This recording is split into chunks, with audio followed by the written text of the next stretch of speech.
As a taller fighter, do you have problems of trying to keep shorter guys away like me to get inside and get to your range to where they can hit you? It's probably because of these videos, to be honest with you, because I teach a lot of shorter fighters to get on the inside with taller fighters, because quite frankly, taller fighters, let's just be honest, have better attributes, right? Their limbs are longer, they're a lot lankier. It's mostly range. And in today's video, that's what we're gonna be talking about. A taller fighter fighting using their benefits, their attributes to fight a shorter fighter.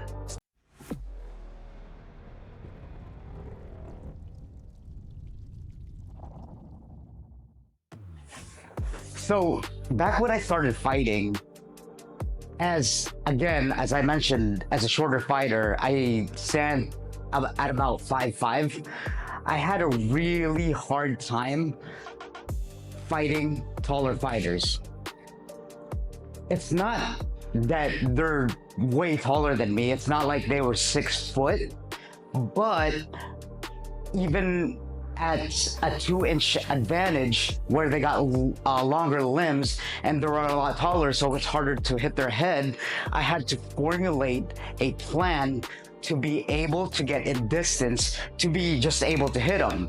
But for me, it was very, very difficult, right? Especially when you're first starting off. Actually, it got frustrating to the point where, honestly, I almost quit kickboxing. That's why I preach in these videos to not quit and just rep it out.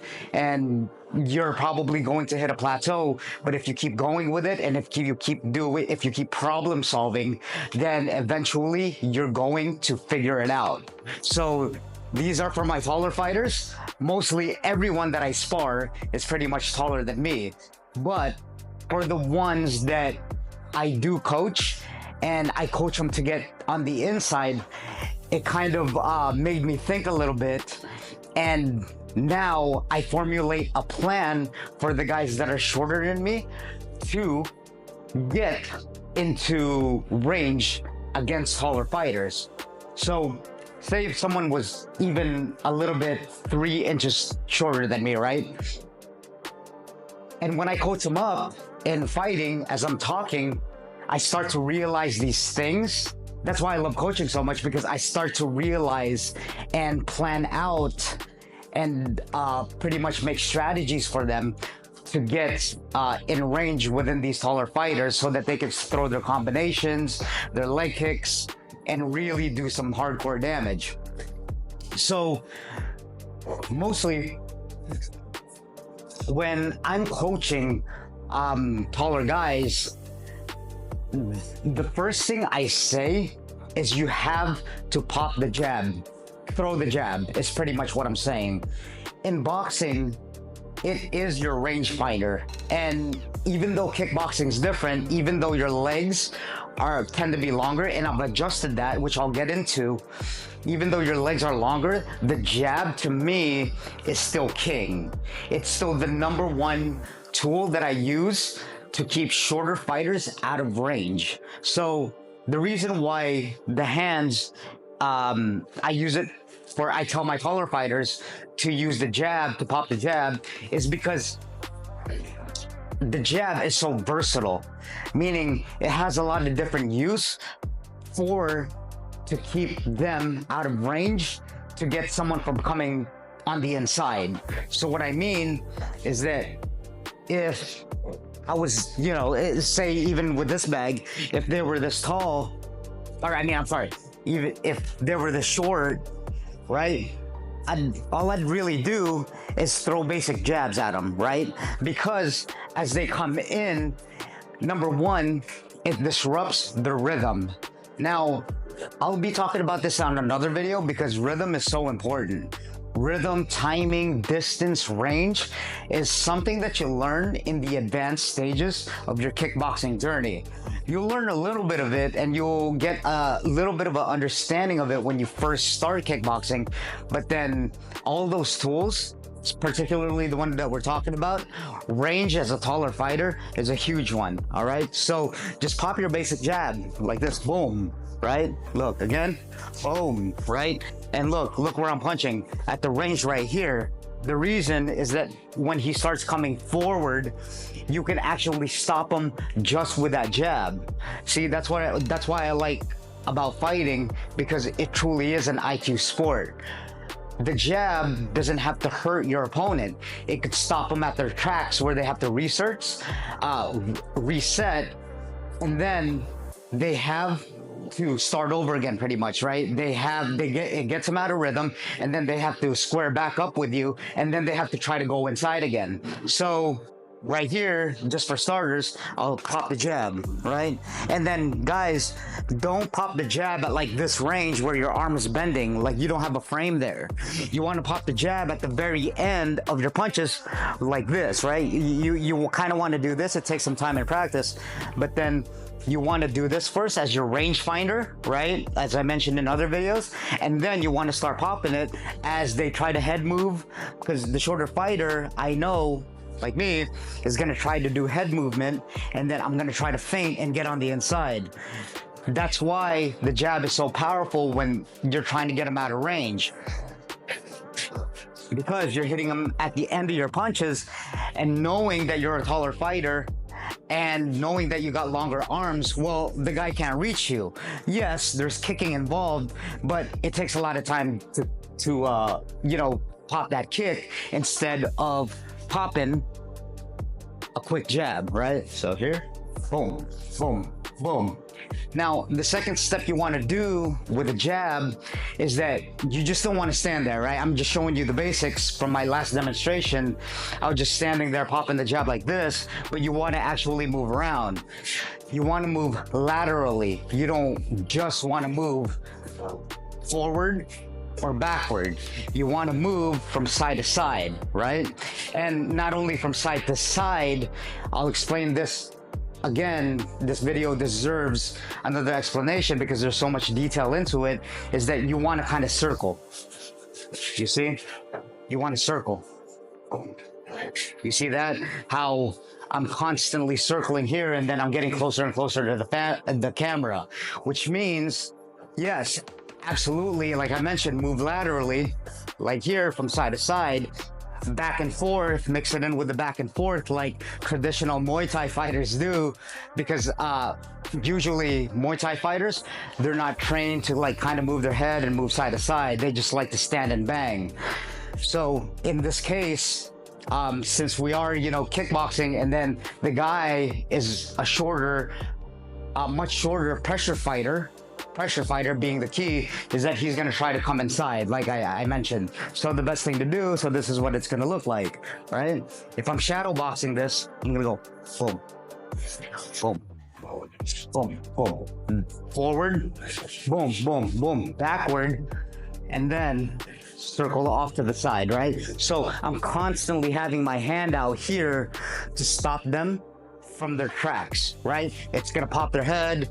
Even though you don't hit them that hard, it's going to distract them. It's gonna go, oh gosh, oh, it's literally a frame. Boom. And then you could stick it out. Boom, boom, boom. You could do shorter jabs. So that's one of the ways that you can keep, honestly, it's my main way that I coach fighters and hobbyists and practitioners to really, for taller fighters, to really get that distance, okay?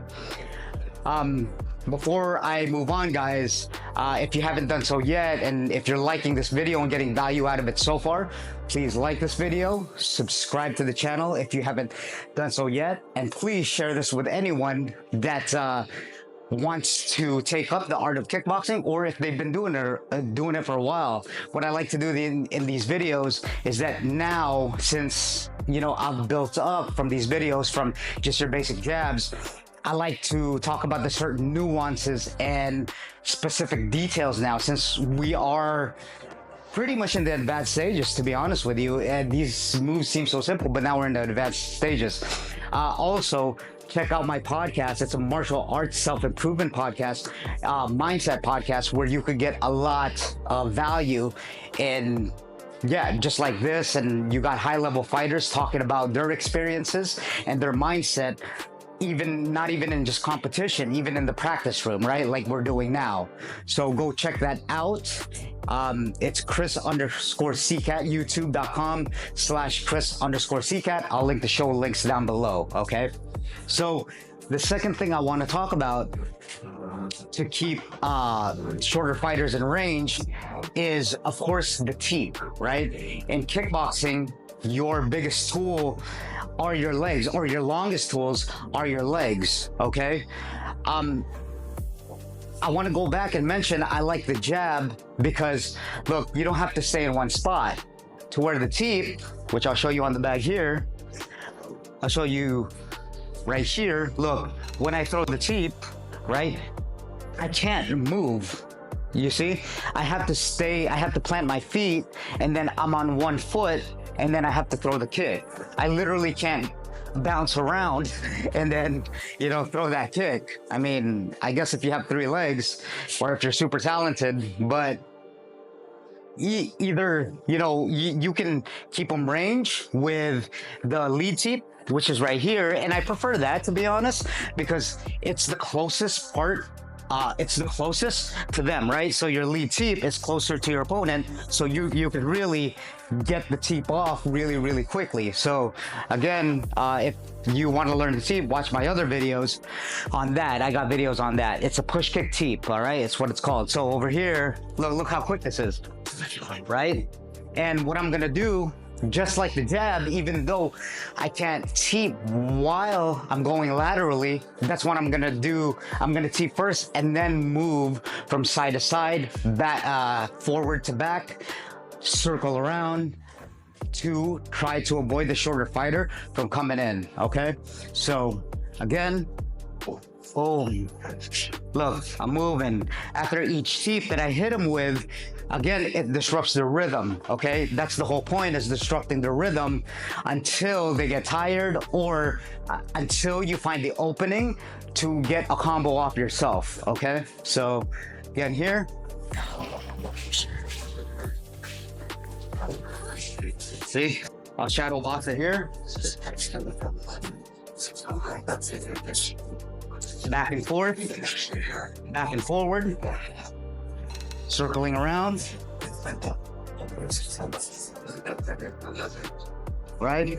So that's just a demonstration of how you're going to be moving, okay? You don't want to stay in a stalemate. You don't want to stay stagnant, okay? Even in your bag work practices, it's a good practice to pretend that they're a shorter fighter, and then boom, teep, and then move around. Don't just do this.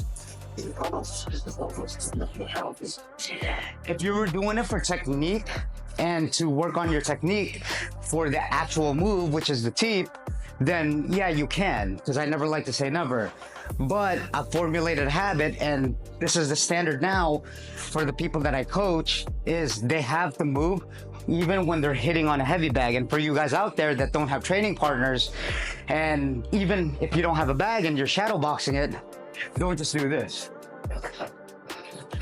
right? You have to move, and then go. Move, then go. Move, then go. Right? Boom, boom. Okay? So those are the 2 ways. Those are the 2 main ways that I love to coach my fighters, people that are just training, practitioners, hobbyists, my clients, to be able to get away from not only shorter fighters, but aggressive fighters, okay? So guys, I hope you enjoyed this video. Again, like this video if you got value out of it. Subscribe to the channel if you haven't done so yet. I love doing these videos. I've been doing kickboxing pretty much my whole life, to be honest. And also share this video. It's word of mouth referrals like these that really help the channel out and spread the kickboxing love out to the world. Also, again, join my podcast. numerous amounts of value on that. I'm telling you, check out a few episodes or check out the clips or even check out the shorts, the YouTube shorts, if you don't have, you know, a crazy long attention span in this day and age. But yeah, I'll see you on the next one, guys. Thank you for tuning in.